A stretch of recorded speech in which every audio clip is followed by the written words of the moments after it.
What is up, YouTube? That's here, bringing you guys another round from a recent Premier Challenge I went to. We're going up against round 2 against Gustavo. I'm going to be using Xerneas Raichu again. That is my tied and true for this VGC 2016 format. I'm also going to be using Salamence and Gengar, two Pokemon that are both holding Mega Stones.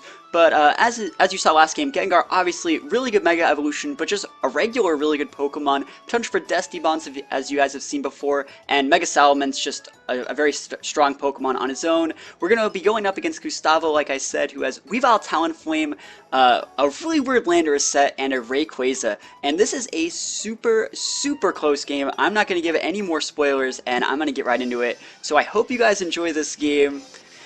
And yeah, it's a nail biter. It's one of those games where I got pretty lucky. So we're going to see Weavile, Talonflame starting this thing off against Hubert and Raichu, Hubert being my Xerneas because nicknames are turned on for Premier Challenges, or for friendly battles.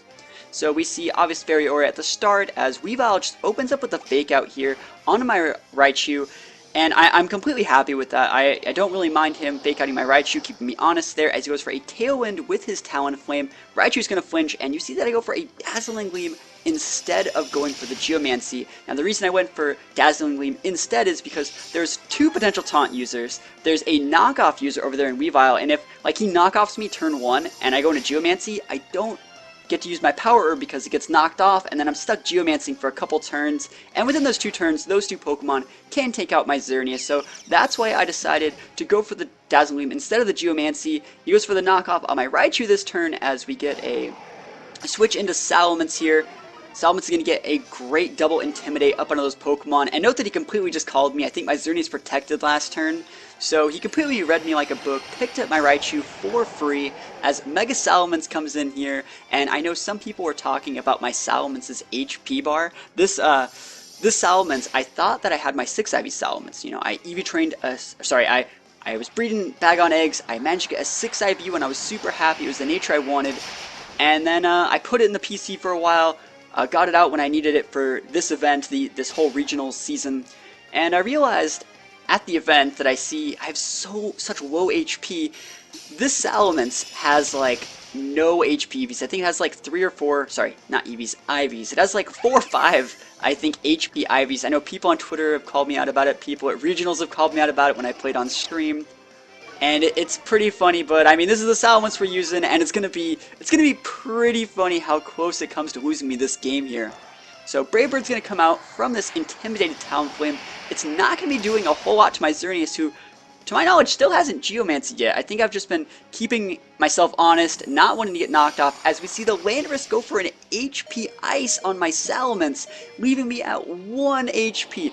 1 HP. Now, normally if my Salamence had 6 IVs and all of its stats like it's supposed to, because I mean that Bagon is still in my PC, I would live with a lot more HP. That would be doing so much less damage, but I actually live at 1 HP, and Talonflame's going to go down. His Tailwind peters out, which is why he was faster than my Salamence, as we see Rayquaza come in here, and I'm thinking, this is bad. I'm within extreme speed KO range from you know, either my Pokemon. My Salamence is at 1, my Xerneas is low. I don't think I've Geomanced yet, but I still feel that I'm lucky to have lived at 1 in the first place, so I feel maybe I should save the Salamence. Yeah, that's probably a good idea. We're going to protect with Salamence. He can definitely be more useful later in the game, as we see the Rayquaza protect as well.